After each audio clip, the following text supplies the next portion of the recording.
BA second year मध्यकालीन भारत का इतिहास। सल्तनत कालीन व्यवस्थाओं में अगली कड़ी में आज पुलिस और गुप्तचर व्यवस्था तथा प्रांतीय प्रशासन व्यवस्थाओं के बारे में हम देखेंगे। पुलिस और गुप्तचर व्यवस्था उस समय मजबूत होना आवश्यक थी, क्योंकि शासक को अपने राज्य की सारी जानकारियां उपलब्ध होना बहुत ज़रूरी होता था, जो कि वो गुप्तचरों के माध्यम से किया करता था। और शांति और व्यवस्था बनाने के लिए, चोरी डकैती रोकने के लिए, जैसे आजकल पुलिस व्यवस्था है, उस समय में भी जो है वो कानून व्यवस्था के लिए पुलिस होती थी। और सल्तनत काल में मुख्य जो अधिकारी होता था, बड़े बड़े नगरों का जो मुख्य अधिकारी होता था, उसको कोतवाल कहा जाता था। कोतवाल जो है वो एक विश्वस्त और योग्य अमीर हुआ करता था, और वो अपने अधीन नगर की समस्त जानकारियां जो है वो रखता था। उसकी नागरिकों की सूची उसके पास होती थी, नगर में आने वालों के, जाने वालों के की सबकी सूची जो है उसको रखना आवश्यक होता था। और रात में वो नगर में गश्त भी लगाता था। लोगों के जान माल की हिफाजत करना भी उसकी जिम्मेवारी होती थी, और उसकी सहायता के लिए अनेक सिपाही भी नियुक्त किए जाते थे। और उसकी सहायता के लिए कुछ गुप्तचर भी रखे जाते थे। खास तौर पर बलबन और अलाउद्दीन खिलजी के शासनकाल में गुप्तचर व्यवस्था बहुत मजबूत थी, क्योंकि बलबन और अलाउद्दीन दोनों महत्वाकांक्षी शासक थे, और सत्ता पर जो है अपना उनका कठोर नियंत्रण रहता था।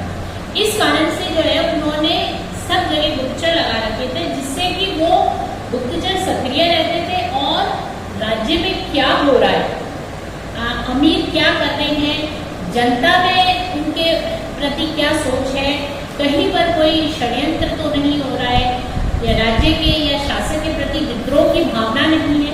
ये सारी जानकारी गुप्तचरों के माध्यम से सुल्तान को मिलती थी।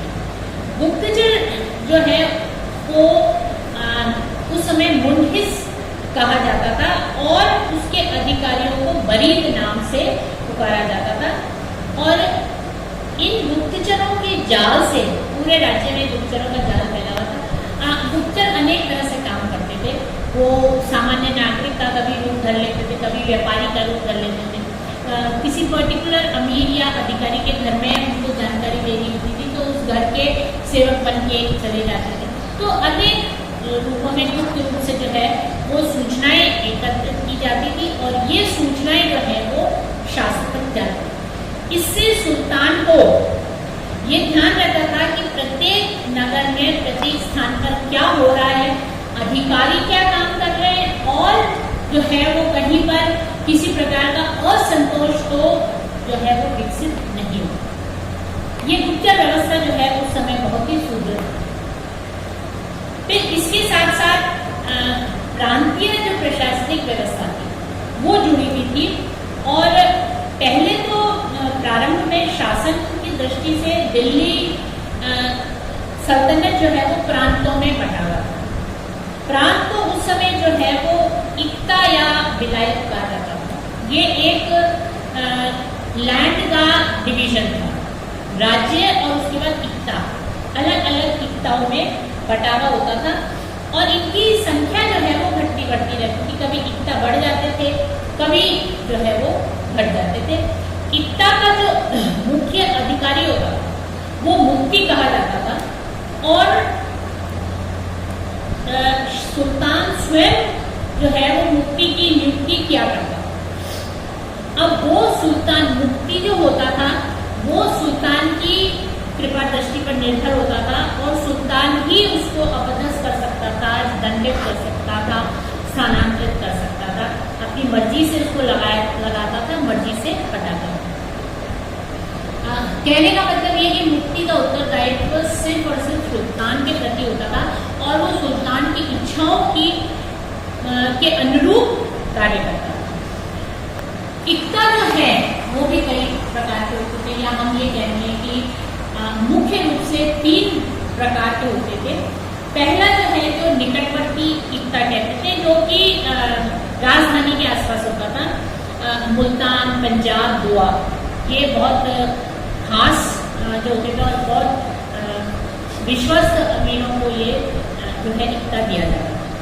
दूसरा होता था जो कि दूरस्थ प्रांत होते थे, गुजरात है, मालवा, बंगाल, बिहार, ये जो है वो थोड़े केंद्र से दूर होते थे। और तीसरे जो है जो करद राज्य कहलाते थे, ये करद राज्य वो प्रांत होते थे जो कि जिन्होंने अधीनता स्वीकार की होती है राज्य की या सुल्तान की, लेकिन पूर्ण रूप से उसमें मिले हुए नहीं होते।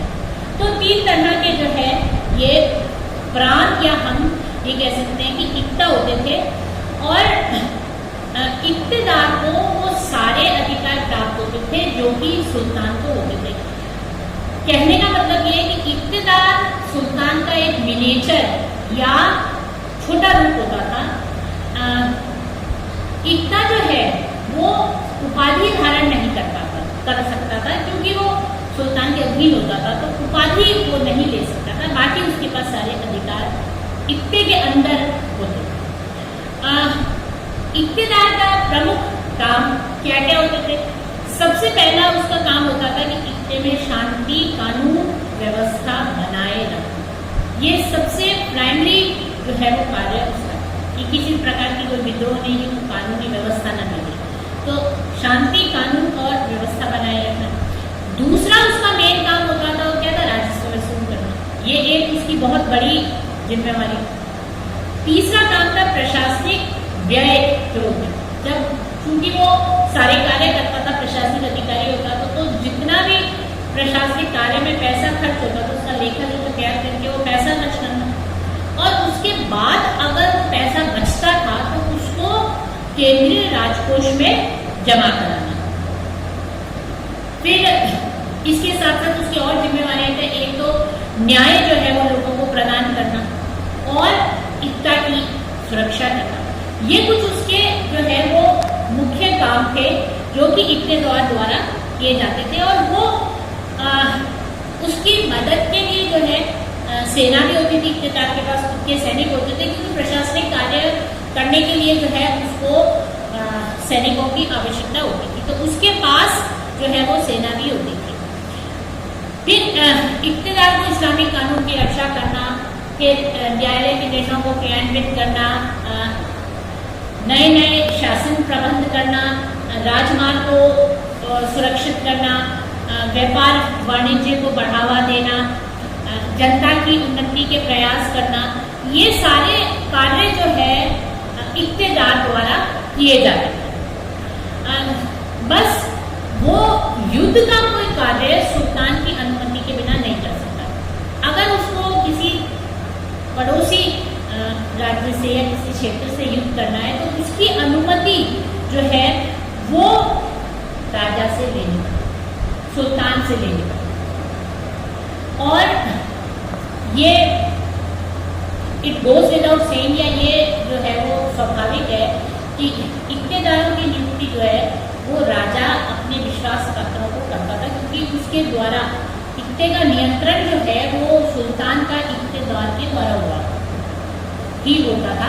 तो इस कारण से इक्तेदार पर नियंत्रण करना जो है वो जरूरी है। बाद में जब पहले तो इक्ता थे, लेकिन जब साम्राज्य का विस्तार हो गया और राज्य जो है वो बहुत बड़ा हो गया, तो अब ये महसूस हुआ कि सिर्फ इक्ते से काम नहीं चलेगा, तो इक्ते को फर्दर जो है वो बांटा गया।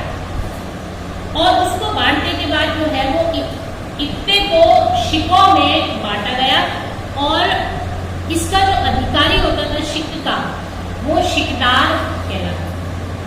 तो राज्य, इक्ता और शिक। अब शिकदार जनरली सैनिक का पदाधिकारी होता था और वो अपने राज्य में कानून व्यवस्था बनाए रखता था। फिर बाद में शिकों को सरकार में बांटा गया। जो है जब ये कमी महसूस हुई कि और छोटी इकाई होनी चाहिए, तो शिफ्ट को सरकार में बांटा गया और फिर सरकार को परगनों में बांटा गया, और परगने जो हैं वो गांव। तो अगर हम प्रशासनिक पिरामिड को देखें तो सबसे जो है वो राज्य, राज्य के बाद इक्ता, इक्ता के बाद शिक, शिक के बाद सरकार, सरकार के बाद परगना और परगना के बाद गांव। गांव जो है वो प्रशासनिक रूप से सबसे छोटी इकाई होता था। गांव में एक पंचायत होती थी और पंचायत जो है वो जो गांव में जो झगड़े होते थे उसका निस्तारण करती थी। और गांव की व्यवस्था जो है वो जनरली मुखिया या मुकदम जो है वो देखा करता था, और प्रत्येक गांव में एक चौकीदार होता था, एक लगान वसूल करने वाला होता था और एक पटवारी होता था। और प्रत्येक गांव में पैतृक रूप से कुछ ऐसे परिवार होते थे जो कि राजा को या सुल्तान को राजस्व एकत्रित करने में मदद करते थे, और इसके एवज में राज्य द्वारा उनको कुछ रियायतें जो है वो मिलती थी। परगनों में मालगुजारी जो वसूल करता था व्यक्ति, उसको मुत्सर्रिफ कहा जाता था, और उसकी सहायता के लिए 4 और लोग होते थे, जिसमें पहला जो होता था मुशरिफ। मुशरिफ क्या करता था? मुशरिफ का काम होता था कि जो फसलें हैं उसका जो है वो निरीक्षण करना, और निरीक्षण करने के बाद वो किसान कितना राजस्व जमा कराएगा इसका निर्धारण है। तो एक तरह से वो बटाई और नपाई का काम करता था कि कौन भूमि किस श्रेणी की है, उस पर कितना राजस्व लगा और कितना वसूल किया जाना है। फिर दूसरा मुहस्सिल, ये किसानों से लगान प्राप्त करता था। मुशरिफ तय करता था, निरीक्षण करता था, तय करता था कि कितना लगान दिया जाना चाहिए, और मुहस्सिल उसको उस लगान को वसूल करता था। गुमश्ता जो है वो एजेंट का काम करता था, दोनों के बीच एक एजेंट का काम करता था।